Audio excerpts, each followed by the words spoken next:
All right, here we go. 365 Sports. The Sweet 16 is set in men's basketball. Women will be by the end of the night. Games going on, in fact, the rest of the day. Evan Miyakawa, Evan Mia, M-I-Y-A, joins us on 365 Sports. Evan, you have all these numbers, all this analytics, data, et cetera, and I know you're crunching them, getting ready for the next week, and a lot of work still to be done. What did you learn about your rankings and what we now have among the Sweet 16? Well, for all the action that we had in the first 4 days of the tournament, the 16 teams that we're left with are pretty chalky. And what that means is a lot of the strongest teams in the field have taken care of business. In the tournament, I put a graph up that basically looked at how each team in the field was likely to fare based on how far they could go in the tournament.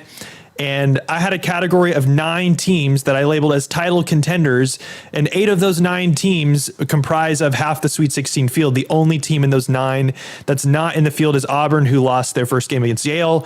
But those other teams are UConn, Purdue, Arizona, Tennessee, Houston, North Carolina, Iowa State, and Duke. And they're all still here. And so I think that bodes pretty well for just the underlying numbers, giving a pretty good job of figuring out who's going to get far. Right outside of that zone, the next 3 best teams are Illinois, Gonzaga, and Creighton. They're all still here. Marquette's still here. So, that's my main takeaway, is that the best teams, for the most part, are still here and are, still in contention for the title, kind of as the analytics predicted. All right. What did the analytics tell you about NC State? What an incredible run that they are on right now. It kind of gives me shades of Oregon State a couple years ago when they won the Pac-12 tournament, got a 12 seed, and got to the Elite Eight.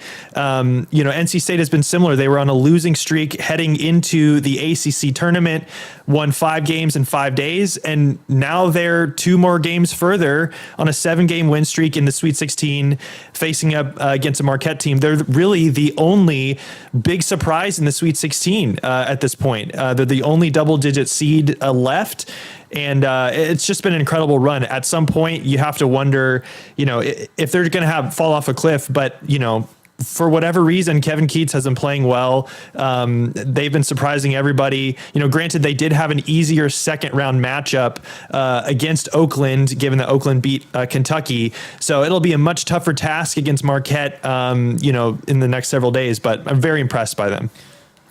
Evan, I don't think shocking is the right word, but how surprised, or I guess not surprised, were you about Clemson and their performance and win over Baylor? Not that surprised. So this has been kind of my thing with Baylor all season. Is I love Baylor, and I did think that they had potential for a deep run, but in general this season, the model that I use to measure team strength, the biggest thing for me with Baylor has been that they've done a great job of beating teams that are kind of significantly below them. Bottom half of the Big 12, non-conference opponents, that sort of thing. But when they face teams that are more in that top 20, top 25 area, compared to what they were expected to do based on how good of a team they are, they've kind of struggled. And so against Clemson, I think Vegas had the line maybe -4, -5 going into the game for Baylor, but I only predicted a 2-point win for Baylor because of the fact that Clemson has been a strong team, and Baylor typically has been a little bit more underwhelming against, more top tier competition.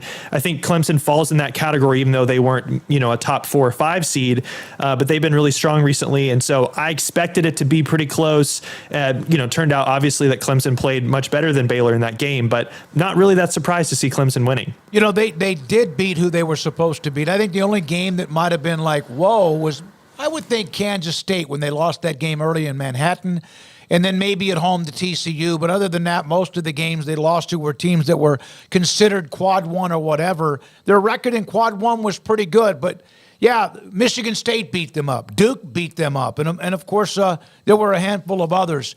In the end, with Iowa State, Houston still alive, which is not a surprise, your thoughts about what Houston and A&M was like, and how do you try to calculate that with your analytics of what that score could have been if everybody remained eligible and not fouled out? Oh man, that game was wild. So real story last night, Houston went up by 12. I turned my TV off and did other things because I thought Houston had taking that game. I got a text from somebody 45 minutes later saying, wow, that was crazy. And I was like, what did I miss here? Went back and watched the tape. So quite an amazing comeback for Texas A&M, hitting a buzzer beating three to take it to overtime. And then Houston somehow manages to still win that game despite having their top four players all fouled out by the end of overtime and had a walk-on go to the line and have to make some free throws. But yeah, that was just crazy. I can't think of another time when, a team as good as Houston has had, arguably their four best players, missing at the end of a game, not to mention that they have two other players who are out for the season at this point, who are in their top six rotation in Terrence Arsenault and Joseph Tugler, who were already unavailable for this game. So pretty wild stuff there, to be honest. Do you see anybody, and I'm asking this because it's about UConn, that is far ahead of anyone else because they seem to be playing, them and Purdue seem to be playing the overall best, but that really doesn't matter once we get to Thursday once again? Yeah, I agree with you. I think it's UConn, Purdue are a cut above the rest right now. That does not mean that they are a lock to make the Final Four and meet in the national title game, though I'd love to see that happen, just because of how strong the field is. I mean, it's mostly all the ones and twos are still there. There's a good number of threes and fours and fives. So, they have their work cut out for them to get to the Final Four. But in general, they are a cut above the rest right now in terms of how strong they are, in terms of their chances of winning the national title. For me, I would be a little concerned about Houston. Most of the other teams in the tournament have had really good showings. Arizona has been dominant. Tennessee has taken care of business. Iowa State's looked great. Duke has looked really good. That sort of thing. But Houston, they've not been playing great recently. I think they're probably in the bottom 30 in the country right now in terms of momentum, which is a metric that I quantify. So in other words, they're not playing their best ball recently. They have depth issues, and they're coming up against a Duke team that's playing really, really well.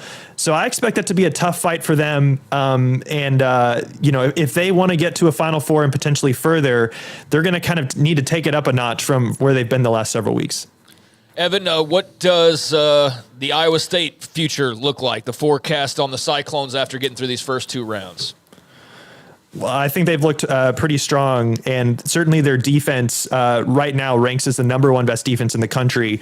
So, any team that's going to beat Iowa State is really going to have to make it through a grind out battle. I think the tough part for Iowa State is that they, the way that the committee seeded them, being in the same region as UConn, and they're going against a really strong Illinois team in a 3 seed in the Sweet 16. I mean, potentially Illinois and then UConn, that's about as tough as it gets for, Sweet 16 Elite 8 matchup. So, I don't think they're likely to get through that unscathed, but I definitely think they're a very strong 2 seed for sure. If anyone can do it, it's them because of their style of play and their stifling defense, but it's going to be a tough road for them. So the portal is open. It opened when they started the tournament, the week of the tournament. You're keeping up with that, right? And how do you keep up with it with hundreds and hundreds of names that are entering the portal? Yeah, thankfully I don't have to do the work to manually add each of those players to my database. Okay. I have some other sources that, I can kind of aggregate those names as they're entering the portal. That would be an absolute mess given, how quickly players are entering the portal these days. All right, so fix Baylor's roster for next year just on the net. What kind of guys do they need to get? Oh boy, honestly, I don't have an answer for that. Haven't really thought about anyone's roster construction for next year. Still trying to stay focused on the games we have ahead. So I feel like that's a conversation for another day. All right, Evan, you said this was nearly chalk. NC State, of course, is the only double-digit team. Were you surprised how calmly it kind of just I don't know what the word is. Everything just kind of calmed down because normally there's still a team or two that kind of fires it into the Sweet 16. It just seemed like it settled down pretty quickly, didn't it? Yeah, not only did we have most of the favorites make the Sweet 16, but there was relatively little drama for most of them winning their games, apart from a couple here or there. The thing that I love about the tournament is if we have one bad, unexciting round, that typically means that the next round is going to be electric, because that means you're going to have really, really good matchups in the next round. And when you look at the matchups that we have on Thursday and Friday, I mean, Purdue versus Gonzaga, Tennessee versus Creighton, Houston Duke, as we had already talked about, a rematch of the national title game between UConn and San Diego State. I mean, the storylines galore all across this thing. You know, there's the potential for North Carolina and Arizona to match up in the Elite Eight. That would be incredible TV with, you know, North Carolina playing, you know, former star Caleb Love, who's now with Arizona. I would love that. So, you know, just because it was a little melodramatic Saturday and Sunday probably sets up for a very crazy, you know, Thursday, Friday, Saturday, Sunday this coming weekend. All right, Evan, good luck crunching. Oh, I have to ask you this because you were going to join us last week, and then all of a sudden things started happening with your site, and it happens. It's happened to us. Mine, I have a high school site. How traumatic was that for you, and how long was that able to get fixed by you or whoever?